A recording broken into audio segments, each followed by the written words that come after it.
Hello friends and welcome to the Star Wars Galaxy of Heroes video. This is Thaddeus from GoingNerdy, and today we get our first look at the Heroic Battle event. Now, this first one is going to be the Indoor Escalation, the Heroic Battle, and this is going to be the one where we take an Ewok squad up against the ATST. This is a new type of event. It's going to be recurring this very first time. We are only going to be getting different mods. Now they are pretty solid mods, or they're going to be pretty good mods, and this event is going to run for the next 2 days. It does look like it will reset once, but if you would like to give it a shot, if you've beat it already, then it is 90 crystals. Now I'm going to go ahead and use 90 crystals because I only got 2-star last time. I'm wondering if I could do better this time. It is going to be just with our Ewok characters. Now we have Chief Chirpa in the lead with Wicket, Ewok Elder, Logray, and Paplu. So we're getting a chance to use our 3 new Ewoks.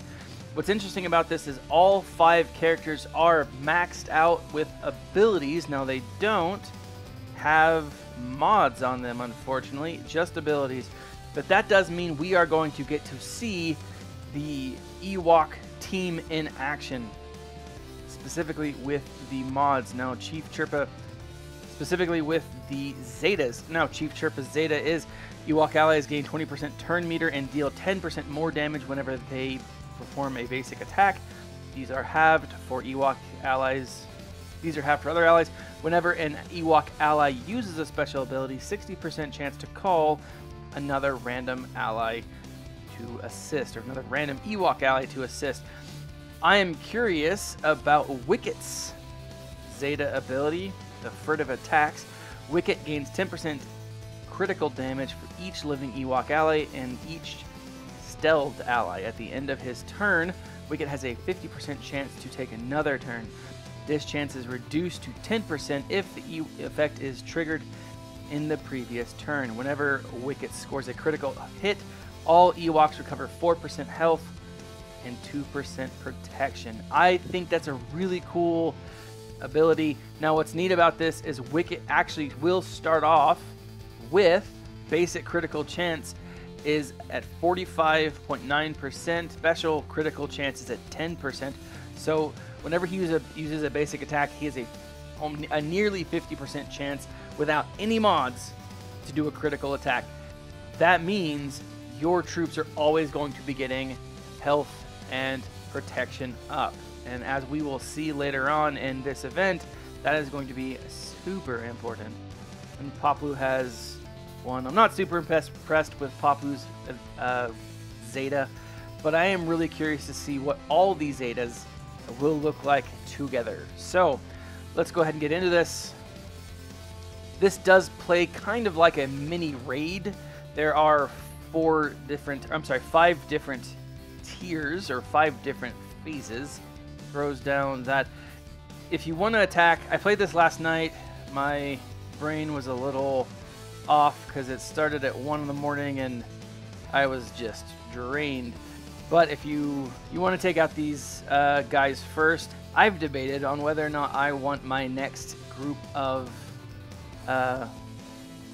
characters, or my next Zeta, to actually be an Ewok Zeta. I really like the Ewoks. For those of you who know, obviously I talk way too much about them. I am excited to get some other stuff here in the next couple of weeks because I'm a little drained from talking about Ewoks so much, and I think you guys are too.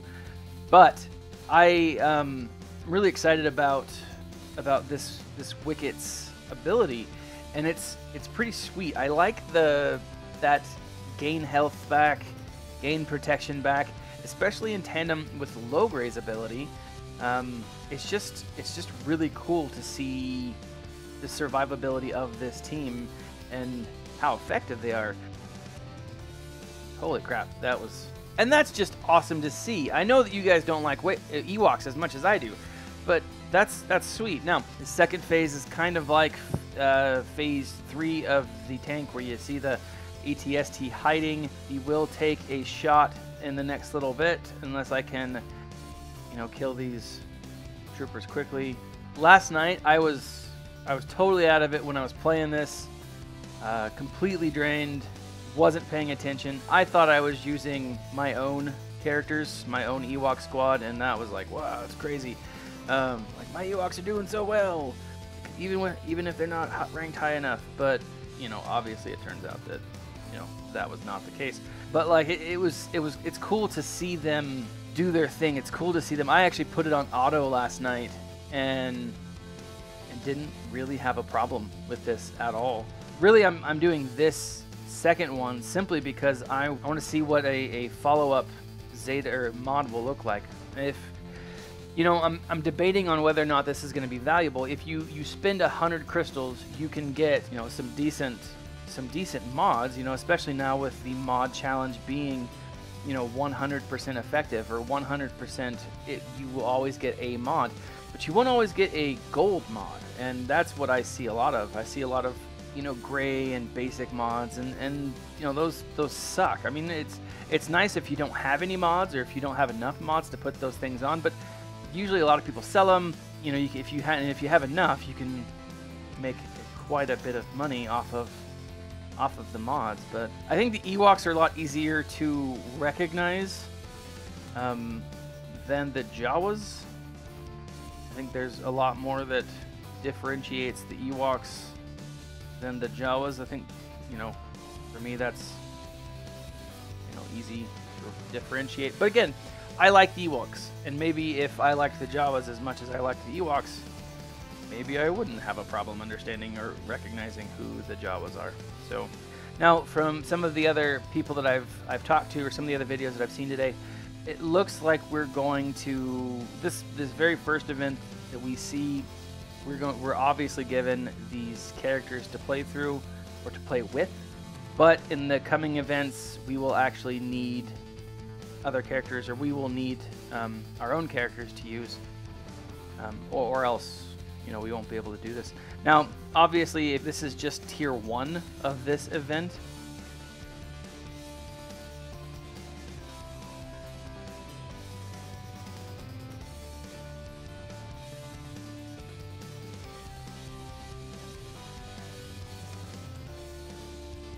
I'm not even going to worry about the troopers. Maybe I should, but I just don't think it's super effective. Again, last night my guys just focused on the troopers, or just focused on the ATST and rocked it without, again, I was half asleep, barely paying attention, and again, that's what this is going to be.